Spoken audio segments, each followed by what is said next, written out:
শুভ বিজয়া। শুভ বিজয়া। এই যে বৌমা,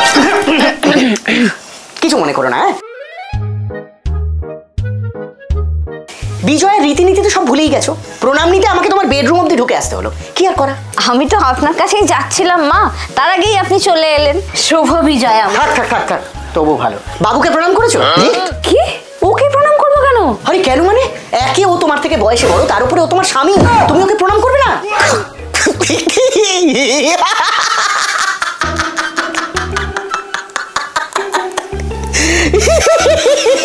আচ্ছা বলছি, কিসে হাসি পেল? আচ্ছা মা, তুমি জানো স্বামী কাকে বলে?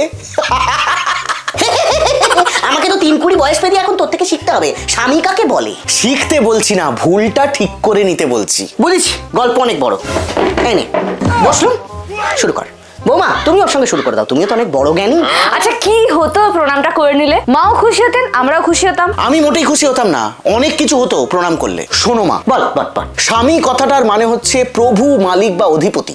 পুরুষ শাসিত সমাজ বিবাহিত পুরুষদেরকে স্বামী বলে অভিহিত করেছে। কেন জানো? কি কারণ? তুমিও জানো না বৌমা? তোমার জ্ঞানপীঠ তো ফসকে গেল। কারণটা হচ্ছে প্যাট্রিয়ার্কি বোঝাতে চায় বিয়ের পর পুরুষরা হচ্ছে তার বউয়ের প্রভু বা মালিক, বউ হচ্ছে তার প্রপার্টি। আচ্ছা, এখন প্রভু বা মালিক বললে তো অসভ্য লাগবে শুনতে, ওই জন্য সভ্য সমাজে এর একটা গাল ভরা শব্দ বার করেছে, অভিভাবক। দেখবে আই কার্ডে লেখা থাকে অভিভাবকের পাশে তার হাজব্যান্ডের নাম। হাজব্যান্ড কখনো কারোর অভিভাবক হতে পারে না। তাই আমার স্বামী কথাটাতে আপত্তি আছে। ও আমার প্রপার্টি নয়, আমিও ওর প্রভু বা মালিক নই। আমরা দুজনে দুজনের বন্ধু, লাইফ পার্টনার। সুতরাং এখানে তো প্রণামের প্রশ্নই ওঠে না। বুঝলুম, ভালো।